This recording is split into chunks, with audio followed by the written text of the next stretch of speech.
Good evening and salutations, my Days of Elias fans. Talia is a character who I have been disappointed with since day one. And ever since that first day, it's like her character has just gotten worse, to put it mildly. I'm going to sit there and say something that is going to bother you. It may cause you to be a little upset, but I just need you to sit there and breathe for a minute, okay?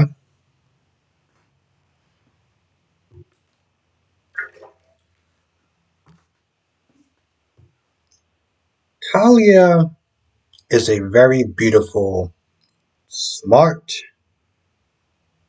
kind woman that any man would be lucky enough to be with. Okay?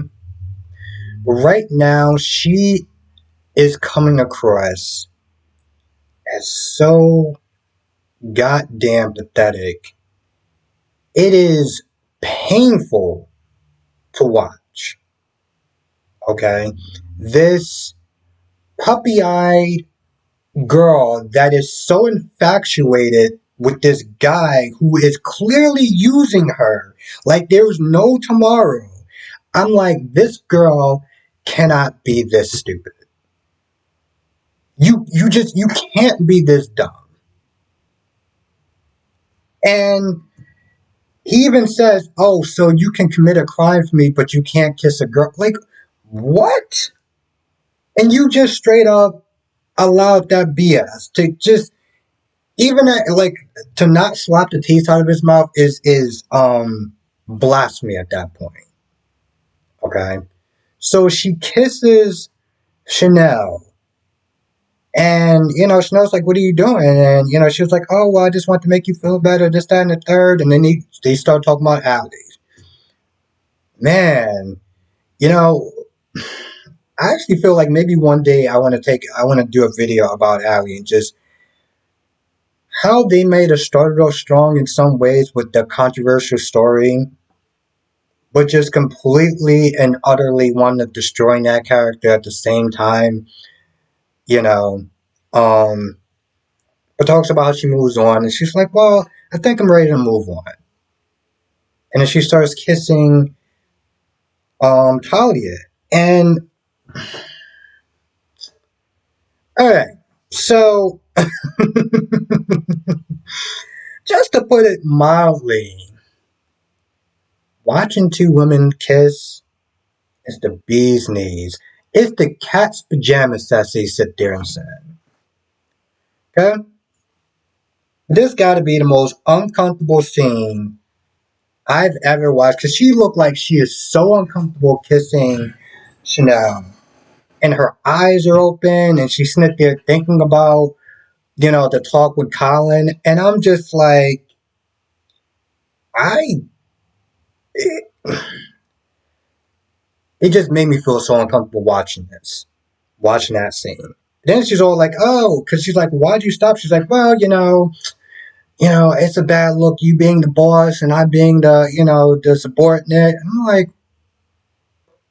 what?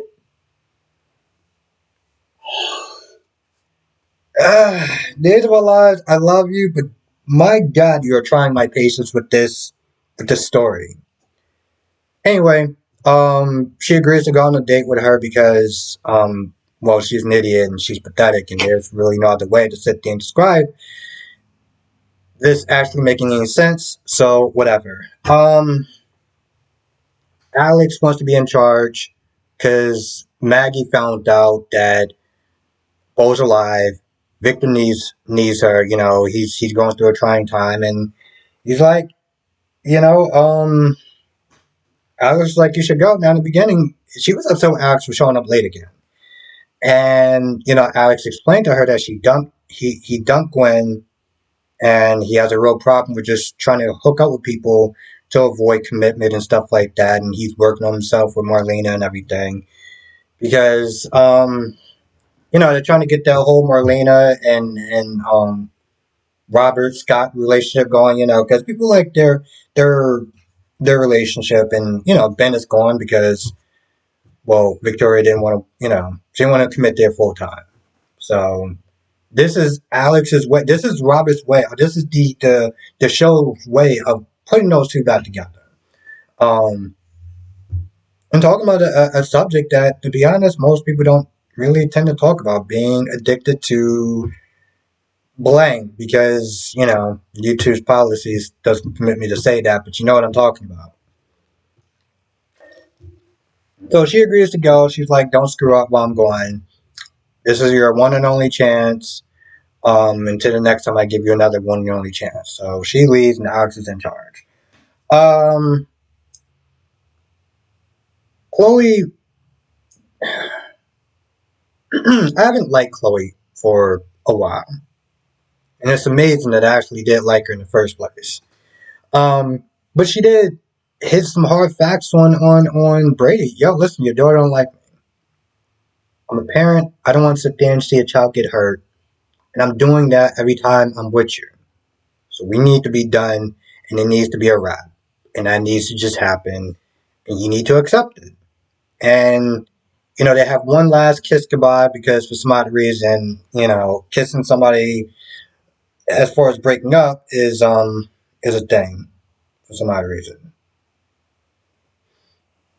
What the hell that was about?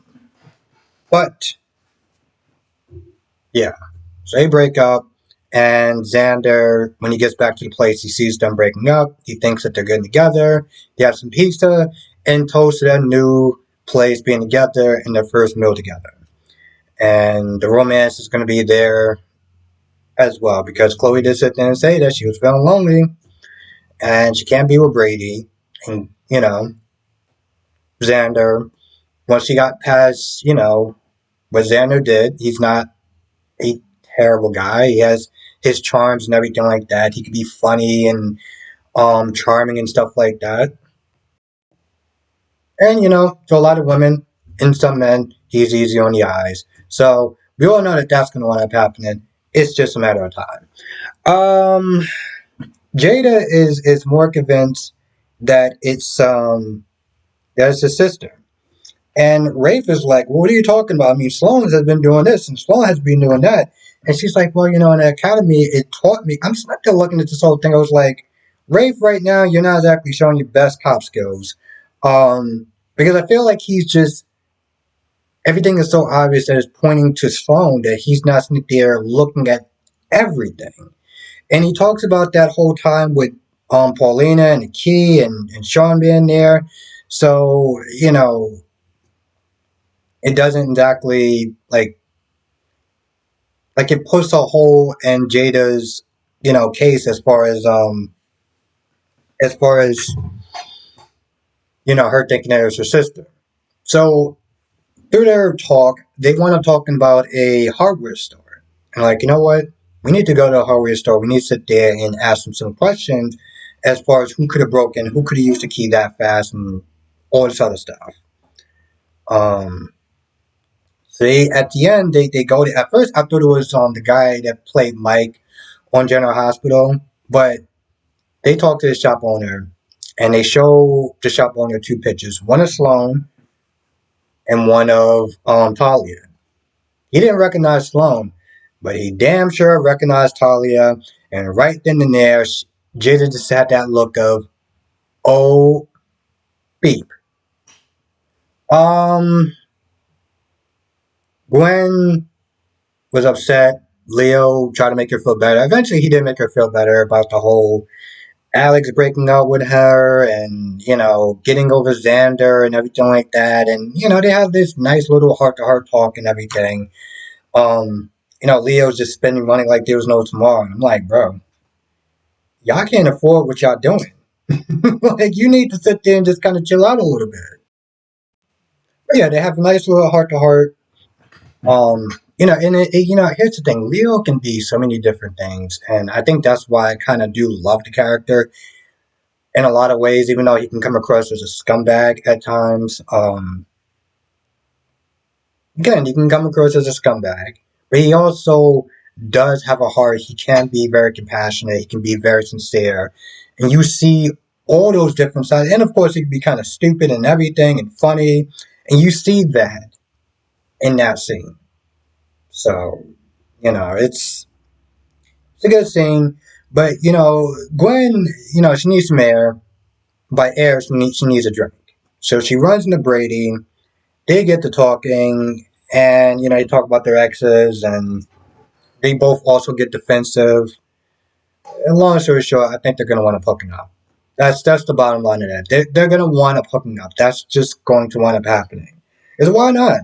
Brady, his relationship is over with Chloe, and Gwen's a thing. Gwen is available. She looks pretty and everything, and um, yeah. So that's what's going to wind up happening. Oh, also, Xander and Colin had a little run in. And Xander was like, oh, you live with that baker, whatever, Talia, and he's all like, what are you talking about? I don't know, no Talia, like, who are you? Are you the house dick or something like that? He was like, excuse me? I was like, no, that's it's a slang term for where I live, hotel detective or whatever, and right then and there, it was just tension. And so, Xander was like, listen, whatever. I'm leaving this place. So you don't have to sit there and worry about me. And Colin goes back to his room like the POS that he is, and Xander pretty much calls him a cockroach and just kind of walks away. And when Xander does find out what Colin's doing to Chanel, he is not going to be happy. He's still friends with her on some level. He does care about her, so he's not going to be happy about that. Colin is such a hmm,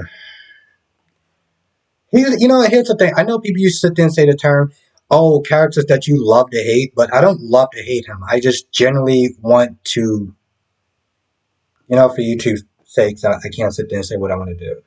But to sit there and say he's a POS is just putting it lightly.